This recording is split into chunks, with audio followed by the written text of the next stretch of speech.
ఎవరు నీ పక్షాన ఉన్నాడంటే ఇదిగో సూర్యుడిని, చంద్రుడిని, సకల జీవరాశులను కలుగు చేస్తున్న దేవుడు నీ పక్షాన ఉన్నాడు. ఇక ఎవరు నీ పక్షాన ఉన్నాడంటే మరణములో నుండి జీవములోనికి నడిపించిన దేవుడు నీ పక్షాన ఉన్నాడు. ఆయన మన పక్షాన ఉన్నాడు కనుక మనం ధైర్యంగా ముందుము గాక. రెండు చేతులైతే స్తోత్రం చెప్పండి. అధైర్యం అంతా తొలగిపోవును గాక, సమస్యలన్నీ వెడలిపోవును గాక. ఎవరున్నారంటే ఈ రాత్రి నువ్వు చెప్పాలి, నీ పక్షాన ఎవరున్నారు? ఎవరు లేరా? లోకస్తులుగా ఎవరు నీకు లేకపోవచ్చు, కానీ నిన్ను ప్రేమిస్తున్న దేవుడు ఉన్నాడు. ఆ దేవుడు నిన్ను ఎలా ఉండమన్నాడంటే ధైర్యంగా ఉండమన్నాడు.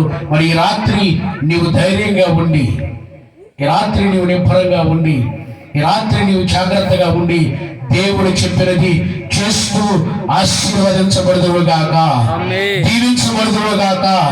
ఇదిగో ఖర్జూర వృక్షం మొవ్వు వేసినట్లు మన బిడ్డల జీవితాలను దేవుడు ఏం చేస్తాడంటే మొవ్వు వేసేటట్లు చేస్తాడు. వాడబారని ఒలీవ మొక్కలాగా, అంచూరపు వృక్షములాగా మన జీవితాలను మార్చగలిగిన దేవుడు.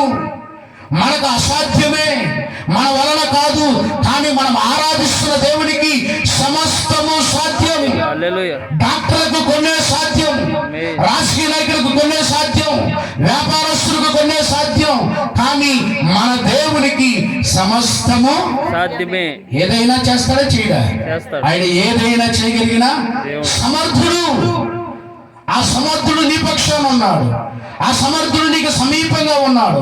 ఆ సమర్థత కలిగిన దేవుడు ఈ రాత్రి నీతో మాట్లాడుతూ ఉన్నాడు.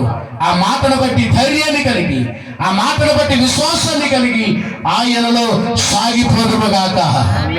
ఒక భక్తుడు పాట పాడితే ఇలా అన్నాడు, ఏమన్నాడంటే నీ సాగిదా యేసునితో నా జీవిత కాలమంతా. ఏమన్నాడండి?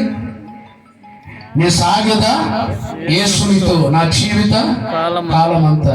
పాట అయితే నేను యేసయ్యతో సాగుతాను నా జీవిత కాలం అంతా అని చెప్పాడు.